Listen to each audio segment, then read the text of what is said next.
ازيكم رجاله عاملين ايه؟ بقالي كتير ما عملتش فيديوهات، فنرجع نعمل فيديوهات تاني. طالب منكم بس في الحلقه ديت ان انتوا تعملوا لايكات وكومنتات عشان الفيديو يوصل لاكبر عدد من الناس. فيديو النهارده هتكلم فيه عن 3 حاجات مهمين جدا. انت اكيد سمعت الكلام ده من مليون واحد قبل كده، بس هنتكلم فيه في الحلقه ديت. هناخد كل حبايه ونفهم ايه الحبايه ديت وبتتكلم عن ايه. 3 حبوب النهارده: البلاك بيل والريد بيل والبلو بيل. 3 حبوب دول انت لازم تبقى فاهمهم وعارفهم كويس: الحبة الزرقاء والحبة الحمراء والحبة السوداء. الحبة السوداء اللي هي بالانجليزي البلاك بيل، هي في الاساس هي جيناتك الوراثية اللي هتساعدك في نجاحك، بمعنى ان جيناتك اتحددت ما تقدرش تغير حاجة فيها.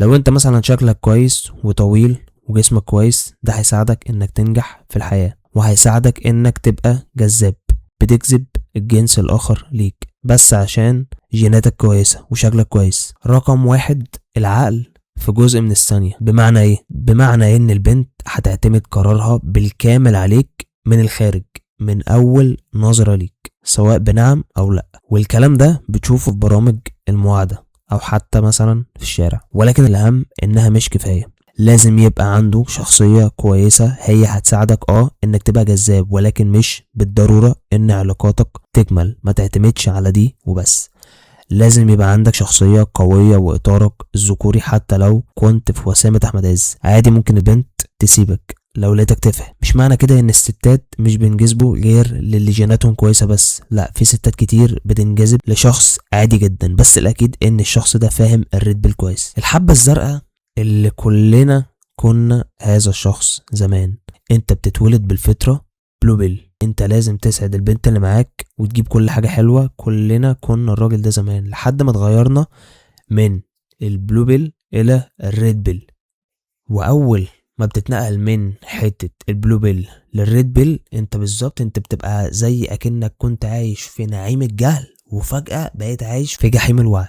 انت كده مش هتعرف ترجع تاني خلاص. الحبة الحمراء هي حركة فكرية اسمها الريد بيل، بمعنى انها اكتشفت حقيقة البنت وازاي بتفكر بطبيعتها مع علاقتها مع الراجل. انك تبقى واثق في نفسك، انك تحسن جسمك، انك تشتغل على هرمون الذكورة اكتر، بمعنى تطوير الذات، تطوير من مهاراتك وتبني جسمك، من الاخر تطوير نفسك، بمعنى انك تبقى الفا ميل. حركة الريد بيل بدأت في اواخر التسعينات بداية الالفينات من فيلم ذا ماتريكس. المشهد المعروف مشهد الحبة الزرقاء والحبة الحمراء. طبعا الريد بيل كان بدايته في امريكا وفي اوروبا، بس ابتدى يتعرف هنا في البلاد العربية مؤخرا. طبعا ايديولوجية اسمها الريد بيل، بمعنى ان البنات كلهم بيخدعوا الرجالة. حركة الريد بيل بتقولك انك تبقى الفا ميل، يعني تبقى غني، تعمل فلوس، تبني جسمك، تحسن شكلك عشان تركب كل اللي نفسك فيه، سواء بعربية او اي حاجة تانية. البلاك بيل هي فلسفة سوداوية شوية. انا عارف ان الناس بتتضايق من الحباية دي. فلسفة البلاك بيل اهم حاجة فيها هي الشكل.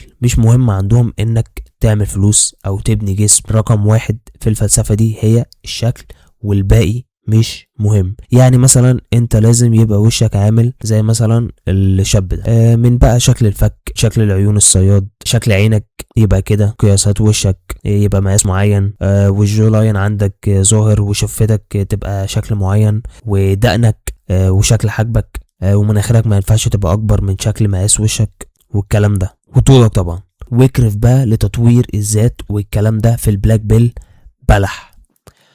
لان البلاك بيل انت من اول ما اتولدت وانت محكوم عليك انك تنجح او تفشل بسبب جيناتك انت وحظك. بقى هل انت جيناتك حلوة هتساعدك في الحياة، تسهل عليك الدنيا، ولا انت جيناتك وحشة وهتعيش طول حياتك في الفشل بسبب ان جيناتك كده، بسبب حاجات مش بايدك. محدش مثلا بيختار اهله، والحقيقة انك لو اهتميت بالكلام ده صدقني حياتك هتبقى وحشة وهيجيلك اكتئاب. ليه؟ لان انت مش في ايدك حاجة تعملها. خلاص انت اقتنعت ان الشكل كل حاجة. خلاص يا باشا انا كده هريح ومش هعمل حاجة ولا هنجح عشان خاطر الشكل هو كل حاجة. طبعا لا، الشكل مهم، ولكن في حاجات تانية كتيرة برضو مهمة. البلاك بيل بيقولك ان هيئتك هي اللي بتحدد القبول او الرفض، عكس الريد بيل بيقولك ان الشخصية اهم من المظهر. انا جاي اقولك هنا ان الاتنين اهم من بعض، مفيش حاجة قبل حاجة. انت لازم تهتم بالاتنين. يعني ما ينفعش انت مثلا شكلك حلو تعتمد على شكلك وتقول بس كده انا تمام، مش مهم الشخصيه. البنت هتحبني عشان شكلي حلو، انت هتبقى مقبول اكيد عشان شكلك كويس من بنات كتير. بس هل علاقاتك دي بقى هتكمل وانت ما عندكش شخصيه او انت شخصيتك ضعيفه؟ فكر فيها كده. الحقيقه لا طبعا، انت هتبقى ديسنت مقبول، دي حاجه مهمه ليك. والبلاك بيل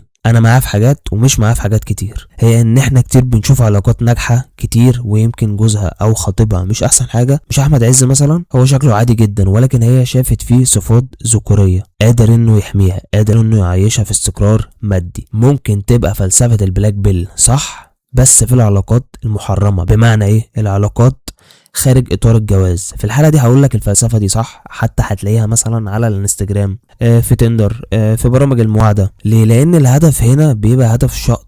هي عايزه تشقط شاب جامد ايا كان بقى، بس هي عايزه تشقط احسن حد. زي مثلا الصوره دي، هنا شاب وسيم وهنا شاب عادي جدا. مثلا الاتنين دول عكسه بنت. البنت هتشوف معاكسه الوسيم انها معاكسه وغزل وحاجه كويسه ومش هتكبر الموضوع. انما بقى لو الشخص التاني عاكسها هتاخدها ان ده تحرش وما ينفعش انه يعاكسها والموضوع هيكبر، مع ان الاتنين عكسوه عادي جدا. بس هنا الفرق، ده وسيم وده لا. عشان كده بقولك البلاك بيل في الشقط هي فلسفة صح. في العلاقات الطويلة زي مثلا الجواز، شكلك بس في الاول هو هيبقى بداية قبول، بداية تعارف. يعني انت لو مش مقبول بالنسبة لها من الأول مش هتدخل في المرحلة اللي بعدها. مش لازم تبقى أحلى واحد في الحياة، بس على الأقل أنت مقبول بالنسبة لها. ترند الدكتور اللي هو الشاب الدكتور الوسيم ده دكتور عادي جدا، كان منزل إعلان إنه تقريبا دكتور نفساني وبس كده. ومن ساعتها الصورة كانت ترند وبنات كتير جدا كانوا نفسهم إنهم يروحوا للدكتور ده. في بقى اللي غلطت في جوزها، كل ده عشان خاطر إنه وسيم. اللي فاهم بلاك بيل هو فاهم اللعبة فتمام، هو عارف كل حاجة وساكت واخد الموضوع بهزار. غير اللي مش فاهم، هو خد الموضوع ان ازاي البنات مش عارف ايه وفين الحياة وفين وفين وفين. بص يا صاحبي، هو اي بنت في الحياة بتبص زيها زيك بالظبط، بس الفرق ان في واحدة بجحة وفي واحدة بتخاف تتكلم على الملأ. ان مثلا الشاب ده وسيم وحلو عادي بتتكلم براحتها، بس في الاخر كل البنات بتبص. هي دي الحقيقة، لازم تبقى فاهم كده، لان دي غريزة ربنا خلقها فينا كلنا سواء بقى رجاله او بنات. بس الفرق ان احنا كرجاله قشطه عادي بنبص بكل بجاحه، مش بيفرق معانا بقى الناس هتقول ايه. عكسهم هم بيبصوا زينا بالظبط ويمكن اكتر. مثلا في بنات خارجين في مكان وشافوا مثلا شاب وسيم قاعد، هيقعدوا يغمزوا لبعض ان صاحبتها مثلا تبص عليه، او هيحاولوا ان هم يشقطوه. واحده فيهم هتطلع الموبايل في السكرته كده وممكن تصوره من غير ما ياخد باله. الكلام ده بيحصل عادي جدا، بس الفرق ان هم بيداروا. كده كده البنت هتبص، هي دي الحقيقة، ما تتصدمش لما تيجي تشوف حاجة زي كده. ما تنساش ان هم زينا في كل حاجة، دي نقطة. ولكن في ارض الواقع مش كل العلاقات كده. يعني انت هتنزل الشارع مثلا، هل كل ولد وبنت هتلاقي الولد جامد جدا وبيرفكت في كل حاجة؟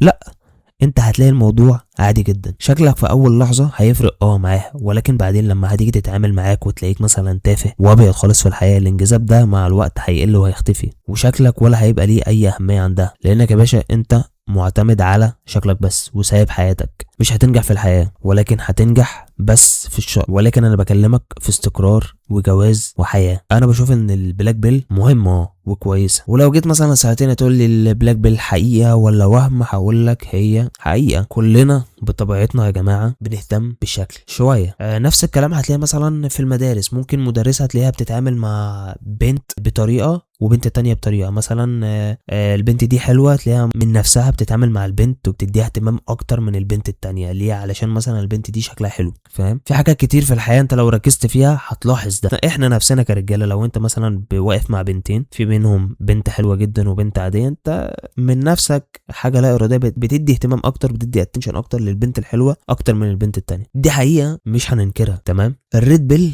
هي اللي هتنجحك في حياتك. ليه؟ لان هي دي الحباية بتاعت تطوير الذات. انت حتى بعيد عن الناس، انت لازم تبقى مهتم بنفسك وبشكلك وبلبسك، بعيد بقى عن اي حاجة تانية. مثلا الممثل احمد عز كلنا عارفينه، الممثل ده بخلاف ان هو ممثل كويس، ولكن شكله في بدايته هو اللي ساعده ان يدخل عالم التمثيل. واول دور عمله هو دور بطولة، هو كان لسه محدش يعرفه، ولكن بس اللي ساعده في كده هو شكله. حاجة ما اختارهاش ولكن ساعدته في الحياة وفي مجاله اللي هو التمثيل. وهقول لك ازاي. تعالوا نشوف الفيديو ده ونرجع نكمل كلام. انت اخترتي الراجل ده؟ قلت لها الشاب ده انت اخترتيه؟ قلت لها قالت لي انت بصيتي على اسنانه؟ قلت لها لا ما خدتش بالي. قالت لي لا بصي على اسنانه كويس. انا مش هبص، دي اسنانه كلها سودة. لا بس هو احمد عز كان لا ما كانش احمد عز، اسمعيني ده التاني انا بقول برضو التاني. احنا مش جايبين خلاص التاني. احمد عز، انا قلت ده صغير على يسرا. على صغير على يسرا. فالمنتج كان حابب شكل احمد عز عشان ولد حلو مش عارفه ايه، فراح قال لي يسرا في واحد كان كويس قوي بس مدام ايناس قالت انه صغير. هو عشان شكله طبعا كان وسيم يعني. فجابت احمد عز قالت لي ده انا هبوسه، انما بتاع اللي انت مختاره ده انا مش هبوسه. شوفنا الفيديو ده، تعالوا نشوف الفيديو التاني. المخرجة إيناس الدغيدي قالت إنك اخترتي أحمد عز عشان يظهر معاكي في فيلم كلام الليل بناء على شكله وعلشان في مشهد قبلة في الدور. صحيح هذا الكلام؟ بس مش زي ما ايناس حكيته. اوكي. يعني هي كانت جايبه لي حد يعني لازم يترفض الحقيقه. وانا حتى لما شفته قلت لها روحي بوسيه انت. يعني روحي انت يا ايناس بوسيه، لكن انا لا. انا عايزه حد شكله نظيف. ما كنتش اعرف احمد، واحمد لما جه قلت لها اهو ولد نظيف. قالت لي اصغر منك سنه. قلت لها مش هتجوزه بحقيقي. يعني ده مشهد وحتى ينفع في الدراما كمان. اوكي. انه يسيبني يعني. أيوه. لان انا اكبر منه. ايوه. فبس وهذا كان اساس اختيار احمد عز. وهي اختارته بعد كده في مذكرات مراهقه. يعني انا جبت لها هديه. زي ما قلت لك البلاك بيل هي حبايه تقيله شويه، مش كل الناس بتحبها. برضه انا فاكر كان في شخص هحط لكم الصوره بتاعته، قضيه معروفه قوي في امريكا، بس الكلام ده كان من كام سنه، 7-8 سنين تقريبا، كان في 2018. الشاب ده اسمه كاميرون تقريبا، كان سايق عربيته مع شاب صاحبه بسرعه عاليه جدا وموت وولادها. القصه دي اتعرفت قوي في وقتها، حتى في مصر القضيه بتاعته اتشهرت. القضيه معروفه، ممكن تدور عليها وهتلاقيها. القضيه بتاعته متصوره. المهم الولد دوت، انا فاكر وقتها ان كل البنات تقريبا، ما شفتش واحده قالت انه مذنب، كلهم كانوا متضايقين انه اتحكم عليه ب24 سنه سجن. المهم وقتها كلهم كانوا متعاطفين جدا معاه ومع فيديوهاته، حن يا قاضي مشيها بالتراضي، بس عشان خاطر هو شكله حلو. ده بسبب هوس الوسامه عند البنات. عشان كده في اشغال مهمه جدا ومناصب ما ينفعش الست تقوم بيها بسبب الكلام ده. تاثير الهاله وازدواجيه التعاطف الانساني، يعني لو حد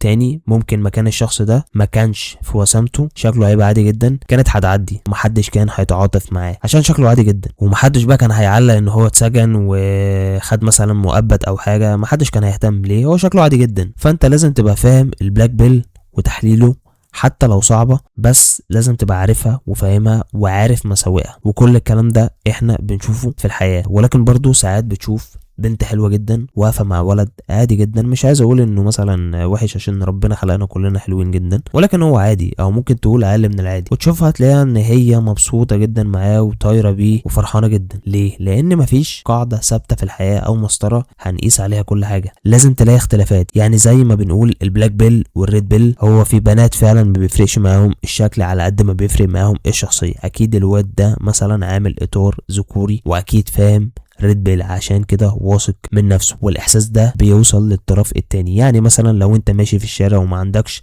ثقة في نفسك، الاحساس ده هيتنقل وهيوصل للناس على طول، والعكس لو انت نازل مش احسن حاجة بس واثق في نفسك جدا، ده هيوصل برضو للناس ان انت شخص واثق في نفسك، لان ده سنس. تمام. البلاك بيل الاساسي فيه المظهر، انت بتركز على المظهر اولا، بعد كده تيجي الشخصية. الريد بيل العكس، الريد بيل بيقولك انك لازم تبني اطار ذكوري قوي وشخصية بعد كده المظهر. عشان كده اغلب الناس بتحب الحباية دي، لانها دي اللي بنشتغل عليها، هي دي اللي نقدر نظبط الدنيا فيها. الثقة بالنفس وتحسين وضعك الاجتماعي، تنزل الجيم وتتمرن. البنت دايما بتدور على احسن جينات، والكلام ده مش بس على البني ادمين، حتى كذلك في الحيوانات. مثلا مرات الاسد، مش هقول الكلمه التانية، لما بتيجي تتزاوج مثلا هي مش بتتزاوج مع اي اسد، هي بتتزاوج وبتتجوز مع اجمد اسد هي شافته اللي هو يقدر يحميها. اجمد اسد فيهم ده مثلا اللي هو بيبقى مثلا شعره كثيف جدا، ده بيدل مثلا ان الاسد دوت جامد فيقدر يحميها من باقي الاسود. الحبه الزرقاء، الحبه الزرقاء البلو بيل، هي الوهم اللي كلنا كنا عايشين فيه. انت بتتولد بلو بيل بطبيعتك، ده بسبب الكلام اللي اتربيت عليه من صغرك. الراجل ما يابوش اللي يرجيبه، والحقيقه ان في جزء من الكلام ده صح وجزء تاني غلط، لان في رجاله كتير جدا معاهم فلوس ولكن هم في الاخر بلو بيل برضه علاقاتهم مش بتكمل زي ما وريتك في فيديو قبل كده، الشاب اللي جاب لحبيبته عربية والشاب التاني اللي كان بيجيب ورد، كل دول في الاخر اتكرفوا مع انهم اغنياء ومعاهم فلوس ويمكن يكون كمان وسيم، بس في الاخر اتساب. ليه؟ علشان اهبل، علشان ضعيف الشخصية، علشان مش فاهم يتعامل معاها كويس. الحباية الزرقاء ديت عاملة بالظبط انك تفضل عايش في الوهم والراحة، وان البنت هتحبك عشان خاطر انت طيب وغلبان وبس كده، وتعيش الحياة الهادية وتقعد تجيب دباديب اهم حاجة، وتبقى متاح طول الوقت وتحسسها بالامان دايما. كل الكلام ده انت متربي عليه وبتشوفه بس في الافلام وتسمعه في الاغاني، بس في الواقع عكس كده. والواقع بجد هيعلمك ان اللي انت فيه ده فعلا غلط. اوعى تتأثر بالافلام اللي بتشوفها. قاعد يحب في حبيبته ويجيب لها ورد ويخرجها مش عارف فين ويجيب لها دبابيب ويبقى متاح طول الوقت ويبقى سمب طول الوقت. صدقني النتيجة في الاخر مش هترضيك، مش هترضي اي شخص ما بلعش الريد بيل وفهم الريد بيل. بس ده كان فيديو النهاردة، لو عجبك اعمل لايك واشترك في القناة عشان يوصلك كل جديد. سلام.